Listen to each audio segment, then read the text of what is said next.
दुनिया की दो सबसे बड़ी आबादी वाले देश, दो ऐसे देश जिनके बीच सीमा पर हमेशा तनाव रहता है। जब अचानक हाथ मिलाकर कहें कि हम दुश्मन नहीं हम पार्टनर हैं, तो समझ जाइए कि दुनिया की सबसे बड़ी सुपर पावर अमेरिका की नींद उड़ने वाली है। जी हां, प्रधानमंत्री नरेंद्र मोदी और चीन के राष्ट्रपति शी जिनपिंग की एक ऐसी मुलाकात हुई जिसके बाद पूरी दुनिया के जियोपॉलिटिकल एक्सपर्ट्स के कान खड़े हो गए हैं। इस मुलाकात से निकले सिर्फ दो शब्द पूरी कहानी बदल दे रहे हैं। स्ट्रेटेजिक ऑटोनॉमी यानी रणनीतिक स्वायत्तता। क्या यह भारत चीन की नई दोस्ती है या फिर डोनाल्ड ट्रंप के खिलाफ एक बड़ा मोर्चा? और सबसे बड़ा सवाल, क्या हमें चीन पर भरोसा कर लेना चाहिए? आज इस वीडियो में हम आपको पूरा मामला समझाएंगे, तो बने रहिए मेरे साथ। मैं हूं आपके साथ सिद्धार्थ प्रकाश।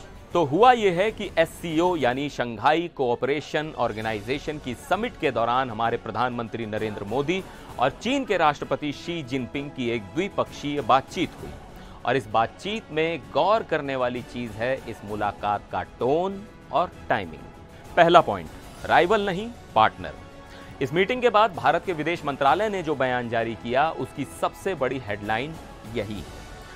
दोनों नेताओं ने इस बात पर जोर दिया कि भारत और चीन एक दूसरे के प्रतिद्वंदी यानी राइवल नहीं बल्कि विकास के भागीदार यानी डेवलपमेंट पार्टनर हैं। उन्होंने कहा कि हमारे बीच जो भी मतभेद हैं उन्हें विवाद में नहीं बदलना चाहिए। सोचिए, ये बातें वो दो देश कर रहे हैं जिनकी सेनाएं कुछ ही साल पहले सीमा पर आमने सामने थीं। ये एक बहुत बड़ा स्टेटमेंट है। इसका मतलब है कि दोनों देश अब लड़ाई झगड़े से आगे बढ़कर व्यापार और विकास पर फोकस करना चाहते हैं। अब आते हैं सबसे दिलचस्प सवाल पर, यह सब हो क्यों रहा है और इसका डोनाल्ड ट्रंप से क्या लेना देना है? तो देखिए, इस समय पूरी दुनिया में अमेरिका के राष्ट्रपति डोनाल्ड ट्रंप की टैरिफ नीतियों की वजह से एक तरह का ट्रेड वॉर छिड़ा हुआ है। ट्रंप ने कई देशों पर भारी भरकम टैक्स लगा दिए हैं जिससे ग्लोबल ट्रेड में अस्थिरता आ गई है।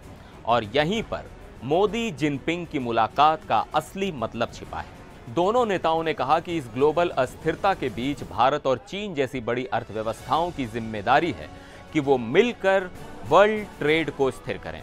और फिर पीएम मोदी ने वो लाइन कही जो सीधा व्हाइट हाउस को संदेश देती है। उन्होंने कहा, भारत और चीन दोनों ही स्ट्रेटेजिक ऑटोनॉमी का पालन करते हैं और हमारे रिश्तों को किसी तीसरे देश के चश्मे से नहीं देखा जाना चाहिए। साफ और सीधे शब्दों में इसका मतलब है कि सुनो अमेरिका, हम अपने फैसले खुद लेंगे।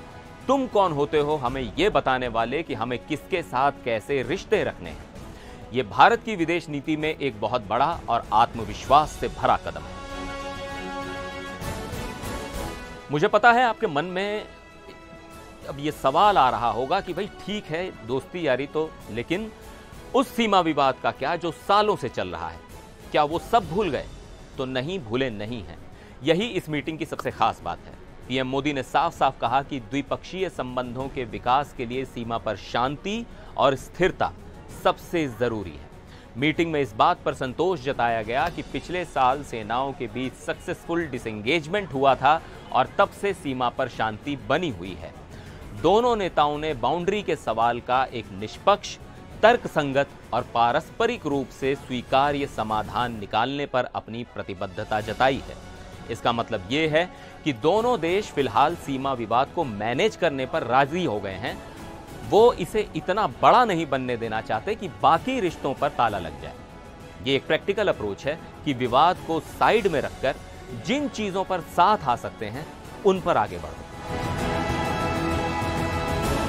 चलिए अब जियोपॉलिटिक्स से हटकर बात करते हैं इस दोस्ती से आम आदमी को क्या फायदा हो सकता है। सस्ती फ्लाइट्स, आसान वीजा।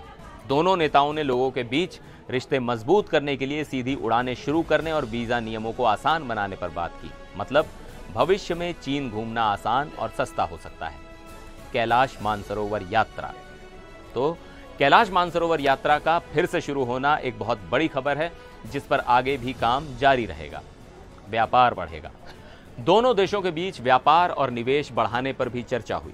खासकर भारत अपने ट्रेड डेफिसिट को कम करना चाहता है, यानी हम चीन को और ज्यादा सामान बेचना चाहते हैं। और अगर ऐसा होता है तो मेड इन इंडिया प्रोडक्ट्स के लिए एक बहुत बड़ा बाजार खुल जाएगा। तो इस पूरी कहानी का सार यह है कि भारत और चीन दुनिया के बदलते समीकरणों को समझ रहे हैं।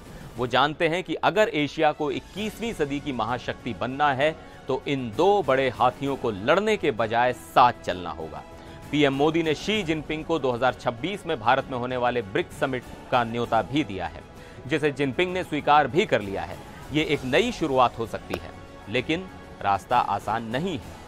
चीन का इतिहास भरोसेमंद नहीं रहा है, लेकिन एक बात तो तय है, भारत अब किसी के दबाव में आकर अपनी विदेश नीति तय नहीं करेगा। भारत अपने हितों को सबसे ऊपर रखकर आत्मविश्वास के साथ दुनिया की शतरंज पर अपनी चालें चल रहा है। अब सवाल आपसे है, आपको क्या लगता है, क्या चीन पर भरोसा करना सही है? क्या ये भारत चीन की नई दोस्ती अमेरिका के लिए खतरे की घंटी है? नीचे कमेंट्स में अपनी राय हमें जरूर बताइएगा। मिलते हैं एक और वीडियो में, तब तक के लिए नमस्कार।